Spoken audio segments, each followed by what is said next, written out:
So I just got in some Conibears, and I ordered some Belisle 330s, and I'll tell you why I think these are the best traps on the market, the best beaver traps on the market.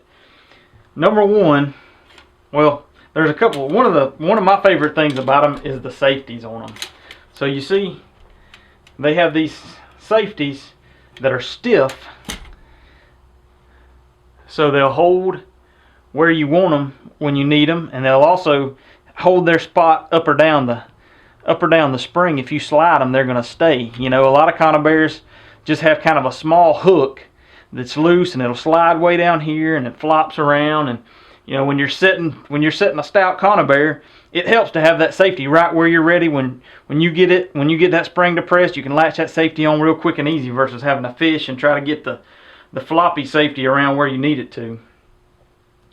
The other big thing I like about them is that the jaws close basically completely together. They've got this what's called a Canadian style bend in them, so when that sucker snaps shut, it snaps all the way shut. You know, some other Conibears will have a small gap, or they'll have a little bit of wiggle.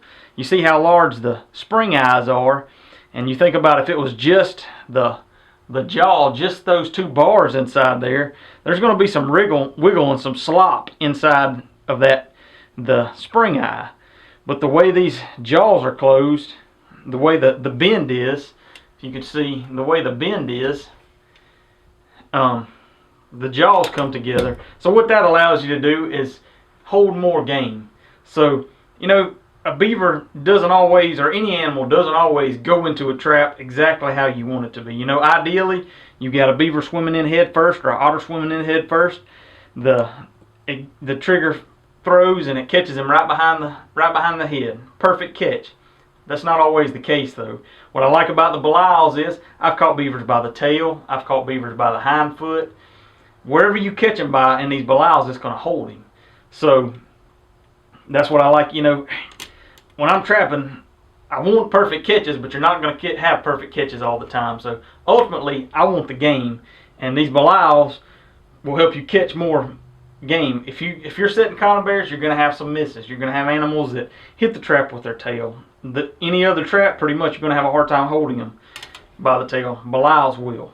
The other benefit of your Canadian bend is that your springs won't flop around the corners of your jaws. You know, regular traps, you know, a plain jaw trap, if you have them set, which, you know, I encourage everybody to do, is, you know, have these traps preset when you're going out on the line, so that you don't have to fool with setting the springs. You can go ahead, set the trap, and be done with it. You can really work really efficiently like that. But if some of the other traps, if you've got the spring set, and that spring may slide around, and you can have both springs on one side or spring in the top, and then you kind of monkey with it and jiggle it around until you get it back right again. So I like that bend, that it keeps the springs right where you need them to be. So these traps are, like I said, in my opinion, this is the Cadillac. You got the safety catches. It's going to hold anything that gets in there, which makes the other point. And you can see these don't have any kind of chain or cabling, so you've got to have something to tie these off to. You know, some people have under the misconception that Conibears are a kill style trap, so there's no need to tie it off or anchor it off because the trap's going to kill them. Well, like I said, you're not always going to get a perfect catch, so you need to make sure you've got that trap anchored to something, and anchored well so when you have an animal that gets caught in the, you know, by the foot or by the tail, you'll still hold him and you don't lose your trap and everything. So Belisle 330 is one I would say, you know, the best beaver trap on the market. So far as Conibears, I've used the 280s a pretty good bit too for beavers. I like using the 280 a little bit smaller size when I'm also trying to target otters. So you know, 330 is 10 by 10 jaw spread, and you know, an otter's fairly small and he can tend to slip through any holes, and so that 280 kind of narrows them up a little bit. But either way, my preference and my recommendation is if you can afford them. They are pricier than the other traps, but it's worth the money in the game that you'll hold and the game that you'll wind up with at the end of the day.